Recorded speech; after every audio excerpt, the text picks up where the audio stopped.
신약성경 마태복음 25장 1절로 13절의 말씀을 다 같이 찾아 성독하시겠습니다.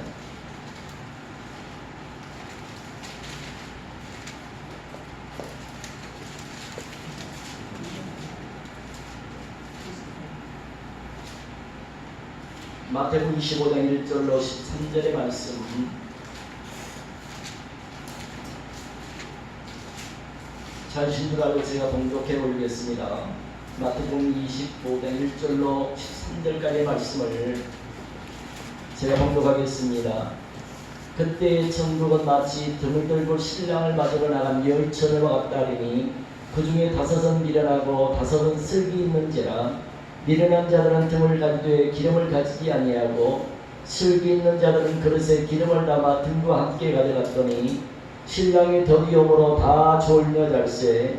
밤중에 소리가 나되 보라 신랑이로다 맞으러 나오라 하매 이에 그 처녀들이 다 일어나 등을 준비할세. 미련한 자들이 슬기 있는 자들에게 이르되 우리의 등불이 꺼져가니 너희 기름을 좀 나눠달라 하거늘 슬기 있는 자들이 대답하여 이르되 우리와 너희가 쓰기에 다 부족할까 하노니 차라리 파는 자들에게 가서 너희 쓸 것을 사라 하니 그들이 살아가는 사이에 신랑이 오므로 준비하였던 자들은 함께 혼인잔치에 들어가고 문은 닫힌지라. 그 위에 남은 처녀들이 와서 이르되 주여 주여 우리에게 열어주소서. 대답하여 이르되 진실로 너희에게 이르노니 내가 너희를 알지 못함으로 하였느니라. 그런즉 깨어있으라. 너희는 그날과 그때를 알지 못하느니라. 아멘. 할렐루야. 아멘. 할렐루야. 하나님께서 오늘도 여러분과 함께 할 수 있기를 주의 이름으로 간절히 축복합니다. 하나님의 주신 위로와 평강과 축복하시니 오늘도 우리와 함께 하기를 주의 이름으로 간절히 축복합니다. 오늘은 등의 기름을 준비하라 이런 말씀의 제목으로 오늘 여러분과 함께 주의 은혜를 나누기를 원합니다. 지금 이 시기를 가리켜서 자다가 깰 때가 벌써 되었다고 성경은 우리에게 말씀해주고 있습니다. 지금이 어떤 시기라고 말합니까? 지금이 어느 때라고 말합니까? 방황할 때가 아니라는 겁니다. 지금은 자다가 깰 때라고 성경은 우리에게 말씀해 주고 있습니다. 코로나로 인해서 지금 온 세상이 정신을 차리지 못할 정도로 이렇게 힘든 상황에 처해 있습니다. 그러다 보니 전 세계 모든 나라들이 저마다 사활을 걸고 코로나 치료 백신을 하루라도 빨리 만들기 위해서 안간힘을 쓰고 있습니다. 그러나 언제 이 코로나 백신이 완성이 돼서 전 세계 모든 사람들이 마음 놓고 그것을 사용할 수 있게 될지는 아직 아무도 모릅니다. 강력한 봉쇄 조치로 잠시 수습했던 이 코로나 확산세가 미국과 유럽을 중심으로 해서 폭발적인 증가세를 지금 나타내고 있습니다. 인도 같은 나라는 지금 하루에 10만 명가량이 코로나 환자가 나오고 있는 그런 추세입니다.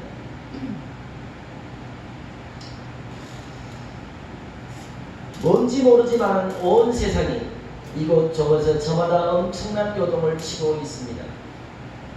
사랑하는 여러분, 지금의 이 시기가 어떤 시기라고 여러분 생각을 합니까? 성경은 오늘의 이 시기를 어떤 시기라고 말씀을 합니까? 그리고 오늘 우리는 지금 무엇을 준비해야 됩니까? 무엇보다 우리는 지금의 이 시대적 상황을 영적으로 바로 분별해야 될 줄로 믿습니다. 너희가 천계는 분별할 줄 알면서 어찌하여 이 시대의 표적은 너희가 분별하지 못하느냐라고 성경은 말합니다. 마태복음 16장 3절 말씀 보면 저녁에 하늘이 붉으면 내일은 날이 좋겠다 말하고 아침에 하늘이 붉고 흐리면 오늘은 날씨가 붓겠다 하나니 어찌하여 너희가 날씨는 분별할 줄 알면서 왜 이 시대의 표적은 분별하지 못하느냐라고 성경은 우리에게 경고를 하고 있습니다. 이 시대를 바로 분별할 줄 알아야 우리가 영적으로 승리하는 삶을 준비할 수 있다는 것입니다. 우리가 신앙생활을 잘 하려면 우리가 영적으로 승리하는 그런 삶을 살려면 하나님께서 우리에게 어떤 사인을 주고 계시는지를 하나님께서 우리에게 어떤 경고를 주고 계시는지를 알아야 된다는 거죠. 하나님의 사인을 무시해버리고 하나님의 경고를 무시해버리고 자기 마음대로 자기 뜻대로 행동하다가 더 큰 고난과 그리고 시험을 당하는 경우가 굉장히 많습니다. 옛날에 제가 문경에서 목회할 때 교회에 키우던 개가 한 마리가 있었는데 이 개가 안내견인데 잡종 안내견. 개가 엄청 커요. 뭐 거의 송아지만 할 정도로 개가 큽니다. 이 개를 교회 대문 앞에 이렇게 묶어놨는데 도로 공사하는 사람들이 점심을 먹고 나면 나머지를 갖다가 개에다 갖다 주는 거예요. 밖에서 한 바퀴 뭐 음식을 갖다 주니까 그거 다 먹어요. 워낙 개가 크니까. 개가 너무 커요. 그러니까 뭐 개에서 나오는 배설물이 뭐 장난이 아니게 많습니다. 뭐 집사님들 와서 가끔 치우기도 하지만 제가 대부분 치워야 되니까 너무 힘들더라고요. 그래서 제가 교회 집사님 보고 교회 개를 키우기가 너무 힘들다고 그랬더니 그 집사님이 저보고 목사님 그러면 그거 제가 잡아줄 테니까 그냥 개수 드세요. 개가 워낙 크니까 개수 드세요. 그러니까 아니 저걸 어떻게 잡으냐고. 내가 목사님 걱정하지 마시고 자기가 잡아다 줄 테니까 그냥 약해 잡수라고. 그래서 그냥 알았다고 했더니 마침 월요일날 서울에 제가 노예가 있어서 그때 옛날에 경상북도 문경에서 목회할 때 서울에 노예가 있어서 이제 노예를 가려고 하는데 그 집사님이 아이스박스에다 그걸 다 준비해가지고 가지고 왔어요. 목사님 서울 가면 개수집에다 맡겨서 야간에서 다시 쓰시라고. 그래서 이제 월요일날 이제 노예도 있고 하니까 잘 됐다 가야 되겠다 생각을 하고 주일날 성도들에게 월요일날 제가 노예 다녀옵니다 이렇게 다 광고 다 나가고 그래서 월요일날 이제 새벽에 새벽 예배를 드리고서 잠깐 잠이 들었는데 교회 그 당시에 이스타라 이 교회 이제 제 차도 있었지만 이스타라 차가 있었어요. 봉고차가. 그 이스타라 차가 잠깐 제가 잠든 사이에 이게 담벼락을 부수고 교회로 확 차가 달려드는 거예요. 교회 그 벽 이렇게 담을 쳐주는 그 담벼락은 그냥 사이드가 풀어져가지고 그걸 그냥 들이받고서 교회로 그냥 확 그냥 이렇게 차가 밀려 올라오는 거예요. 진짜로 그런 게 아니라 꿈에 잠깐 새벽 기도하다가 잠이 들었는데 그 꿈에 그게 보이는 거예요.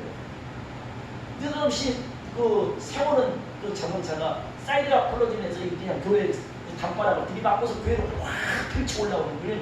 꿈에 잠깐 너무 놀라가지고 깜빡 꿈이 깼어요. 영 그 마음이 별로 그렇게 좋은 꿈이 아니잖아요. 그래서 이게 노예를 가야 되나 말아야 되나 간다고 이미 광고는 다 했고 뭐 집사님은 아이스박스랑 뭐 뒤에도 잡아다가 다 준비해놓고 해놨는데 이게 갈 수도 없고 안 갈 수도 없고 그래 내가 미적거리고 있으니까 우리 사모가 나보고 아니 월요일날 서울 노예 간다고 그러더니 왜 이렇게 미적거리고 있냐고 빨리 안 가고 시간이 지금 몇 시인데 그렇게 마음이 이게 내키지가 않는 거예요. 서울을 가야 되겠는데 가긴 가야 되겠는데 마음이 내키지가 않아요.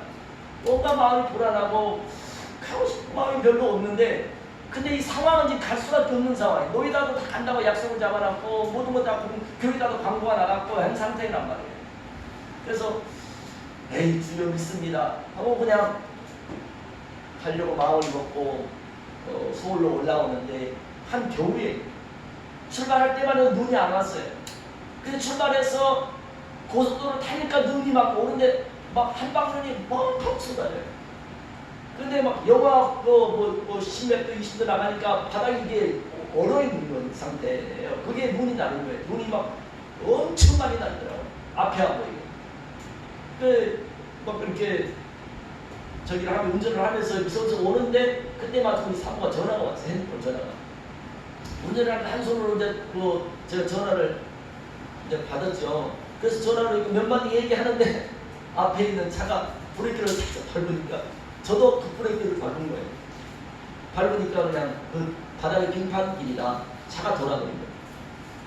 그냥 핸들 말이 안 붙고 하나 돌아서 그때 그 당시에 제가 얼마 전에 타고 다니는 스타렉스 차인데 산지 그때 얼마 막 산가지고 간 거니까 새 차인데 빼가지고 바로 갔으니까 얼마 안 됐는데 새 차인데 이게 그냥 도로니까 운전대가 마음대로 바로 앉았잖아요. 빙판 뛰는다. 그냥 도는데 뒤에서 그냥 어마어마한 그 덤프 트럭이 그냥 배경을 내면서 아삭아삭하게 이 차가 그냥 빡 하고 소리를 내면서 지나가고 저는 살짝 그걸 빗길리고 그걸 그 차 부딪혔으면 저는 거기서 죽었어요. 그냥 그 어마어마한 덤프 트럭이 한 40분 50분 되는 그 엄청난 덤프 트럭이 막 굉음을 내면서 제가 도우니까 이 차를 비껴서 간 거예요. 꽉 지나가는데 그 차는 살짝 비키기는 했고 그 옆에 또 고속도로잖아요. 승용차가 지나오면 승용차 번호를 바꿔서 저는 고속도로 가드리다 들이받은 거예요. 그래가지고 받고 또 나와서 한 번 더 바꿨어요. 나중에 정신을 차리고 제가 차 밖으로 나와보니까 새 차인데 차가 이렇게 뒤에 바퀴가 이렇게 붙었더라고요. 이렇게 붙었어요. 와, 그래도 보니까 제 몸은 멀쩡하고 차는 어쨌든 이렇게 찌그러졌지만 앞에 이제 승용차 하나 범퍼를 쳤어요. 그래가지고 그 승용차가 저 앞에다 세워놓고 이제 저한테 오더라고요. 그래가지고 깜짝 놀라가지고 이분이 나보고 괜찮냐고 그러시더라고요. 그래서 괜찮다고. 그래서 자기 차를 받았다고 그래서 그러면 보험 처리 하시라고 제가 명함을 줬어요. 명함 딱 목사님이시네요. 그러더라고요. 예, 아니 목사님 이 겨울에 어디 가시냐고. 서울에 좀 노예가 있어서 가는 길에 이렇게 미끄러져서 이렇게 됐다 그랬더니 그러면 자기가 가서 연락을 드릴 테니까 목사님 너무 걱정하지 마시고 조심해서 빨리 견인차 불러서 가시라고. 그래서 견인차 불러가지고 이제 차를 카센터 가서 수리를 하고 저 이제 고쳐가지고 서울 가서 노예 볼일을 보고 왔어요. 근데 그 장로님이더라고요. 우리 전화가 왔어요. 목사님 반박 그냥 20만 원만 반박가만 받을 테니까 그냥 반박가만 보내주세요. 뭐 보험처리는 뭐 하든지 아니면 그냥 20만 원 그냥 반박가만 보내주시게 하라고 했어요. 그냥 반박가만 20만 원 그냥 보내주고 제 차는 제가 고치고 이렇게 해서 간신히 위기를 못 면하긴 했어요. 그건 만약에 단프트럭에 받았다면 저는 아마 거기서 천국 갔을 텐데 그래도 하나님이 간신히 이렇게 살아났거든요. 그때 생각이 지금도 문득 나는데 하나님이 우리에게 어떤 사인을 주시더라고요. 때로는 하나님이 어떤 꿈을 통해서도 하나님이 사인을 보내시고요. 때로는 하나님이 우리 어떤 주의 종을 통해서 또는 말씀을 통해서 우리에게 어떤 사인을 보내실 때가 있어요. 근데 여러분 이런 하나님이 사인을 우리에게 주실 때 그것을 우리가 무시해버리고 그걸 우리가 무시해버리고 자기 마음대로 자기 뜻대로 행동하다가 이런 사고가 터질 수가 있고 이런 어려움을 우리가 겪을 수가 있다는 겁니다. 하나님께서 어떤 큰 일을 행하시기 전에 먼저 우리에게 어떤 사인을 보냈다는 겁니다. 먼저 우리에게 경고를 보내신다는 거예요. 서돔과 고모라를 하나님 불러 멸망시킬 때도 하나님 먼저 천사를 보내서 저들에게 경고의 사인을 하나님 분명히 보내셨어요. 그때 롯은 하나님의 경고의 사인을 듣고 하나님의 천사가 이르는 대로 하나님 말씀한 대로 그대로 순종을 했습니다. 그래서 소돔과 고모라가 불로 완전히 멸망을 당했지만 그러나 롯은 그 불 가운데서 간신히 구원을 얻게 된 줄로 믿습니다. 그러나 롯의 처와 롯의 두 사위들은 하나님의 경고의 사인을 듣고도 설마 하면서 무슨 이런 이 세상이 불로 심판을 받겠느냐 하며 하나님이 분명히 천사를 보내서 롯을 통해서 하나님이 여러 번 경고를 했지만 저들은 그걸 무시해버리고 자기들 마음대로 자기들 뜻대로 행동에다가 결국 롯의 손은 소돔기둥이 되어 멸망을 당하고 그리고 그 자식들은 불로 다 멸망을 당하게 된 줄 믿습니다. 사랑하는 여러분, 지금의 이 어려운 시기를 지나면서 하나님께서 오늘 우리에게 어떤 사인을 주고 계시는지를 하나님 우리에게 어떤 경고를 주고 계시는지를 우리는 깨달아야 된다는 것입니다. 그리고 우리는 하나님 앞에 무엇을 준비해야 되는지 어떻게 행동해야 되는지를 우리는 하나님 앞에 깨달아야 됩니다.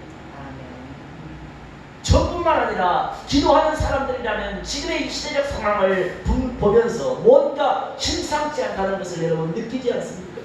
뭔가 심상치 않다. 앞으로 코로나가 더 확산이 되고 더 심각해져서 지금보다 더 강력하게 규제를 하고 또 제재를 가해서 아예 우리가 정상적으로 예배를 못 드리는 그런 상황이 계속 지속된다고 하면은 그때 우리는 어떻게 하겠습니까? 그때 우리는 그래도 끝까지 우리가 하나님 앞에 믿음을 지킬 수 있겠는가? 끝까지 하나님께 우리가 온전한 예배를 하나님께 드릴 수 있겠는가? 코로나 사태를 통해서 우리 한국교회는 지금 엄청난 고난과 위기를 받고 있습니다. 지금의 이런 상황이 너무 우리에게 좋지가 않다는 겁니다. 성경은 지금의 이 시대를 마지막 때라고 말씀합니다. 주님 오실 때가 가까웠고 하나님의 심판이 가까웠다고 말합니다. 종말이 우리에게 가까우고 있다고 말합니다. 마태복음 24장, 누가복음 21장의 말씀을 보면 마지막 말세가 되면, 마지막 주님 오실 때가 되면 세상에 이러이러한 일들이, 세상에 이러한 증조들이 나타나게 된다고 성경은 말씀합니다. 그런데 현재 하나님의 말씀대로 이루어져가고 있다는 것을 우리는 느낀다는 겁니다. 하나님의 말씀대로 우리에게 이루어져가고 있다는 거예요. 누가복음 21장 10절에서 11절 말씀을 보면은 민족이 민족을 나라가 나라를 대적하여 일어나겠고, 또한 곳곳에 큰 지진과 기근과 그리고 전염병들이 생기고. 여러분, 이거 내 말이 아니에요. 누가복음 21장 10절 11절 말씀이에요. 민족을 나라가 나라를 대적하여 일어나겠고, 곳곳에 지진과 기근과 전염병들이 생기고, 또 무서운 일들이 일어난다는 거예요. 무서운 일들. 하늘로부터 큰 징조들이 있을 거라는 거예요. 사랑하는 여러분, 이것은 무엇을 말하느냐? 하늘에 큰 징조들이 있다는 것은, 이것은 앞으로 자연적인 큰 재해가 일어날 것을 우리에게 암시해 주는 겁니다. 앞으로 큰 자연재해가, 그냥 일반적인 자연재해가 아니라 앞으로 인간이 감당할 수 없는 그런 엄청난 자연재해가 우리에게 임한다는 거예요. 나타난다는 거예요.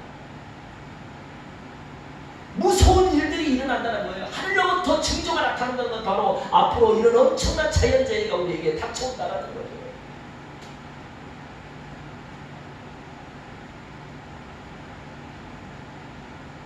자연재해뿐만 아니라 그로 인해서 큰 지진, 기근, 그리고 무서운 전염병들 우리에게 계속해서 닥쳐오게 된다는 거예요. 무서운 일들이 일어나고 하늘의 징조들이 있을 거라는 거예요. 이런 일들이 일어나면은 이것이 바로 주님 말씀한 대로 이것이 바로 종말의 때라는 겁니다. 이때가 바로 주님 오실 때가 가까웠다고 말합니다. 그런데 여러분, 이 말씀이 언제 기록된 겁니까? 수천 년 전에 기록된 말씀이 지금 오늘 우리의 현재 가운데 이루어져 가고 있다는 것은 사실입니다. 할렐루야. 그렇지 않습니까, 여러분? 여러분, 수천 년 전에 기록된 이 말씀인데, 마지막 말세가 되면은, 종말이 되면은 이런 일들이 우리에게 온다고 그랬는데, 그 말씀 그대로 지금 우리에게 현실이 그대로 나타나고 있다는 거예요.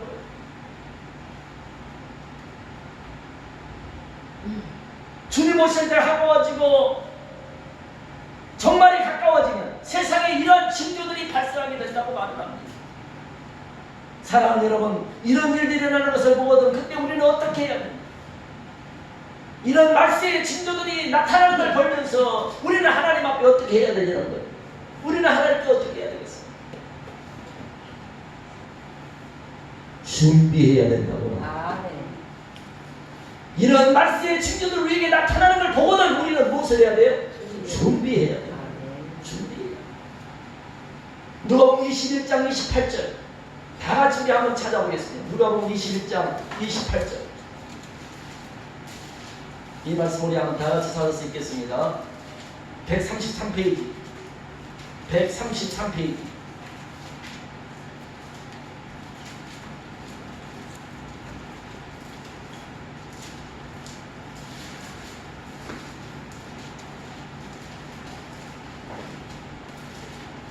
누가복음 21장 28절 말씀 133페이지 찾으셨으면 다 같이 한 목소리를 말씀을 다 같이 크게 읽겠습니다. 다 같이 한 목소리 말씀이 있습니다. 이런 일이 되기를 시작하거든 일어나 머리를 들라 너희 속량이 가까웠느니라 하시더라. 아멘. 이런 일들이 되기를 시작하거든 일어나 머리를 들라 너희 속량이 가까웠느니라. 이런 일이 일어나기를 시작하면 어떻게 하라고 말합니까? 일어나 머리를 들라고 말합니다. 영적으로 누워있지 말고, 영적으로 잠들어 있지 말고, 영적인 잠에서 깨어나라는 말입니다. 영적인 잠에서 일어나라고 말합니다. 일어나서 하늘 보좌를 바라보고 내 머리를 들라고 말합니다.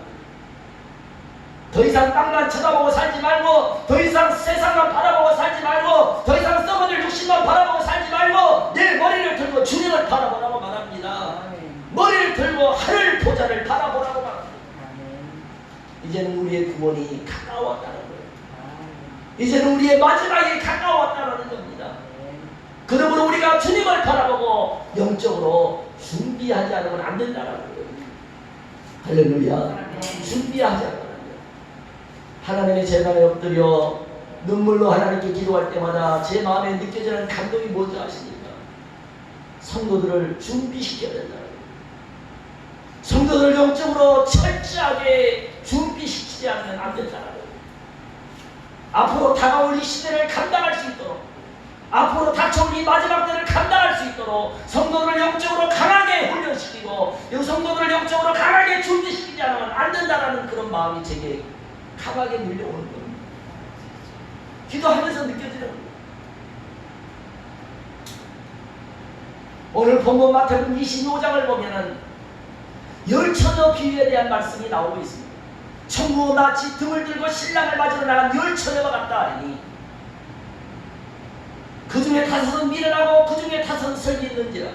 미련한 자들은 등에 기름을 가렸을 때 미련한 자들은 등은 가렸을 때 등에 기름을 준비하지 아니하였고 설기 있는 자들은 그릇에 등과 함께 기름을 준비해 갔더니 신랑이 더더움으로 다 졸며 잘세 밤중에 신랑이 오다 소리가 나니까 신랑을 맞으러 나오라니까 이에 처녀들이 일어나 등을 들고 준비하세 라고 성경은 말씀하고 있습니다.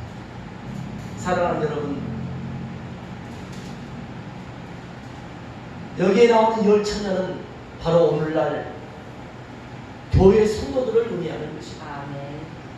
그리고 신랑은 예수님을 의미하고 있습니다. 아멘. 그런데 여기서 중요한 것은 반은 신랑을 맞이했고 반은 신랑을 맞이하지 못했다고 하는 겁니다. 반은 혼인잔치에 들어갔는데 반은 혼인잔치에 들어가지 못했어요. 반은 미련한 자였고 반은 설기는 자들이었다고 말합니다. 사랑하는 여러분, 교회 다닌다고 다 마지막에 구원 얻는 것이 아니라 가룟유다처럼 다시 주님을 배신하고 다시 세상으로 나갈 자가 있다는 거예요. 사울왕처럼 또다시 타락해서 하나님을 버리고 하나님을 거역하고 다시 세상으로 나갈 자들이 있다는 거예요. 그래서 주여 주여 하는 자마다 다 천국에 들어가는 것이 아니라 내 아버지의 뜻대로 행하는 자라야 천국에 들어가리라. 누가 알고 있고 누가 주종인지, 누가 진짜고 누가 가짜인지, 누가 지혜로운 사람이고 누가 미련한 사람인지 지금은 알 수가 없습니다. 그러나 마지막 시험의 때가 되면 반드시 그것이 드러나게 된다는 거예요. 누가 미련한 자고 누가 지혜로운 자입니까? 성경을 보면 미련한 자들도 분명히 손에 등을 가지고 있었어요. 손에 등을 가지고 있다는 것은 무엇을 말합니까? 저들도 신랑을 기다렸다는 말이에요. 저들도 예수님을 믿었고 저들도 교회를 다녔다는 말입니다. 그런데 중요한 것은 미련한 자들도 분명히 등을 가지고 있었지만 그러나 등에 무엇을 준비하지 못했어요? 기름을 준비하지 못했어요. 반대로 누가 설기 있는 자들이었습니까? 등과 함께 기름을 충분히 준비해 간 자들. 혹시라도 기름이 떨어질까봐 저들은 등에 기름을 충분히 준비해 두었습니다. 오늘 성경 본 말씀 보면 신랑이 던지오므로 다 졸며 잠이 들었다고 했습니다. 한밤중이 되어서야 신랑을 맞으러 나오라는 소리가 들려옵니다.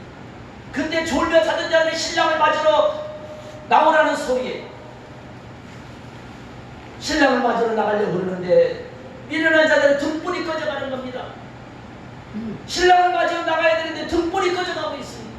큰일 났습니다. 그러니까 이 사람들이 뭐라고 말합니까? 설기 있는 자들에게 우리의 등불이 지금 꺼져가고 있으니 너희 기름을 좀 나눠달라. 그러니까 이 설기 있는 자들이 뭐라고 말합니까? 너희와 우리가 함께 쓰기에 기름이 너무 부족하니 차라리 시장에 가서 기름을 사서 넣으라고 말합니다. 결국 기름을 구하지 못하고 이 미련한 자들은 그때서야 시장에 기름을 구하러 갑니다. 그 사이에 이미 신랑은 도착을 했고, 그리고 기름을 준비한 설계 있는 5자녀는 신랑과 함께 혼인잔치에 들어가고 문은 굳게 닫혀버리고 합니다.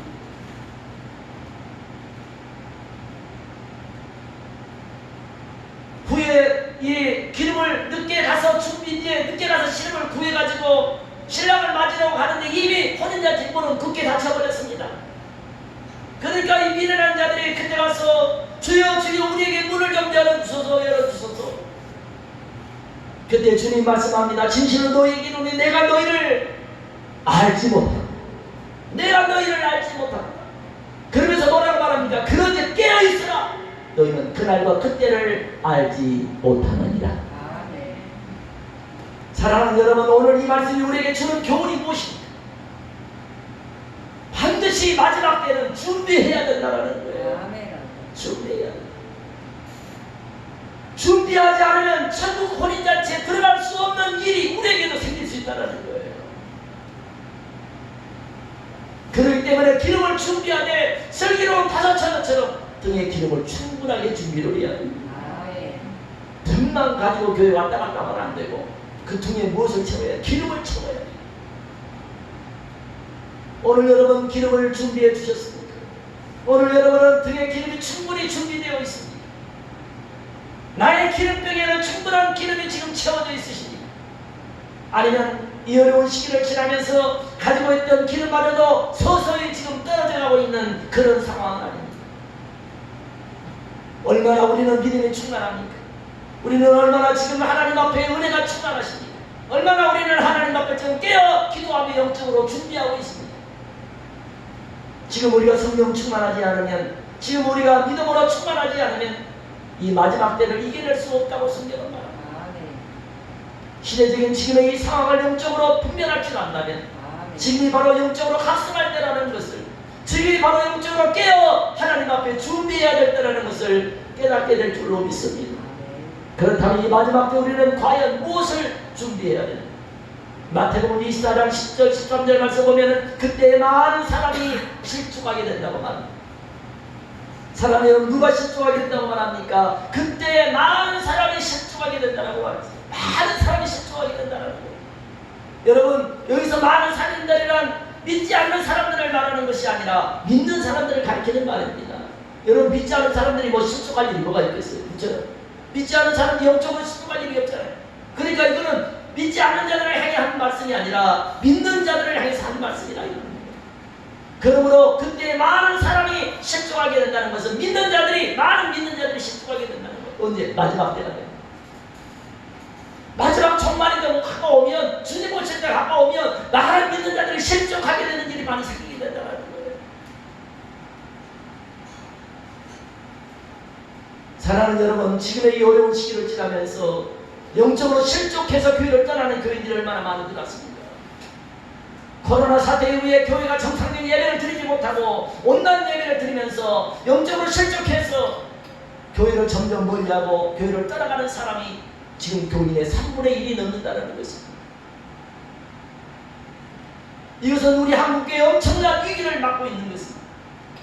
이처럼 마지막 때 주님 오실 때가 되면 영적으로 실족해서 교회를 떠나는 그런 자들이 많아진다라고 성경은 우리에게 말씀하고 있습니다.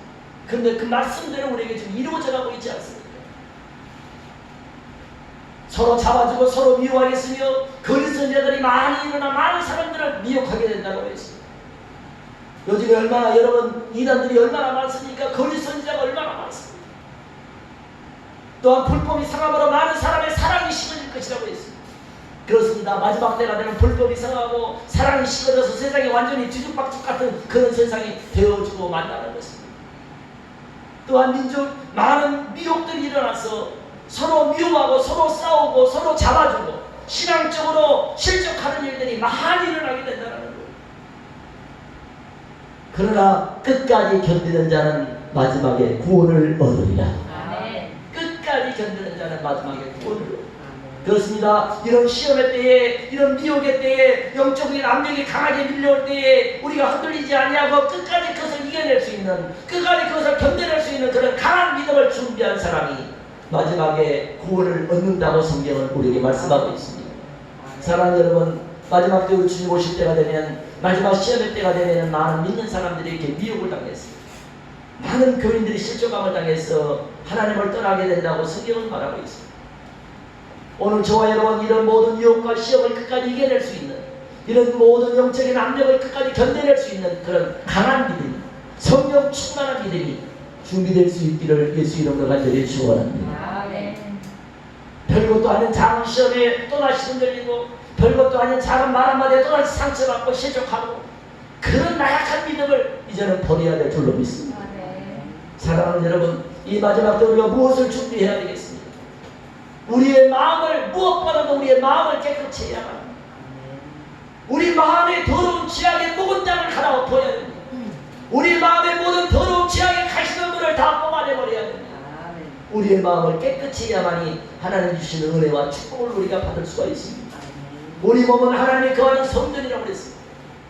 너희 몸이 하나님의 성전인 것과 하나님의 성령이 너희 안에 있는 것을 너희가 알지 못하는 데라고 했습니다. 그렇습니다. 우리 몸은 하나님이 거하시는 성전입니다. 여러분, 교회가 거룩해야 되잖아요. 교회 안에서 뭐 그냥 술 먹고 춤추고 노래하고 이런 거 하면 안 되잖아요. 거룩한 재단을 큰일 나잖아요. 우리 몸도 이 교회가 하나님께 예배드리는, 하나님께 영광을 드리는 거룩한 성별된 장소잖아요. 그런 것처럼 우리 몸도 하나님이 거하는 성전이라는 말입니다. 할렐루야. 우리 몸이 성전이, 왜? 우리 안에 누가 계십니까? 하나님이 거하십니다. 우리 안에 성령이 거하십니까? 우리 몸이 성전이란 말입니다. 그러므로 교회가 거룩해야 되는 것처럼 우리 몸도 거룩해야 된다. 우리 마음도 거룩해야 된다는 거예요. 교회에서 여러분 맨날 와서 술 먹고 춤추고 노래하고 이게 교회가 아니잖아요. 우리 몸이 하나님이 거하는 성전이고 우리 몸이 성령이 역사하는 성전인데, 우리 몸과 마음을 더럽게 하면 하나님이 어떻게 우리 안에서 역사를 하겠냐? 어떻게 하나님의 성령이 우리 안에서 역사를 하겠냐 이 말이에요. 교회를 거룩하게 해야 되는 것처럼 내 안에 거하시는 하나님 성령이 거하시는 이 성전, 내 몸을, 내 마음을 거룩하게 해야 된다는 거예요. 내가 손 잡아 너를 구원하지 못함이 아니요 귀가 어두워서 너의 기도를 못 듣는 것이 아니라 너와 나 사이에 죄악이 가둬놓고 있어 내가 내 기도를 들을 수 없고 내가 너를 구원해 줄 수 없다고 했습니다. 우리의 마음을 깨끗이 해야 성령의 역사를 합니다. 우리 마음을 깨끗이 해야 우리 안에서 영적인 부흥이 일어납니다. 그러기 위해서 무엇보다 우리 안에 진정한 회개의 역사가 일어나야 할 줄 믿습니다. 회개할 때 우리의 마음에 온갖 더러운 것들을 씻어낼 수가 있습니다. 회개할 때 우리 마음의 모든 부정한 것, 가증한 것들을 다 씻어내버릴 수가 있습니다. 회개할 때 다시 한번 우리 마음에 영적인 부흥이 일어날 수가 있습니다. 회개할 때 다시 한번 우리에게 영적인 회복이 일어나고 성령 충만함을 받을 수가 있습니다.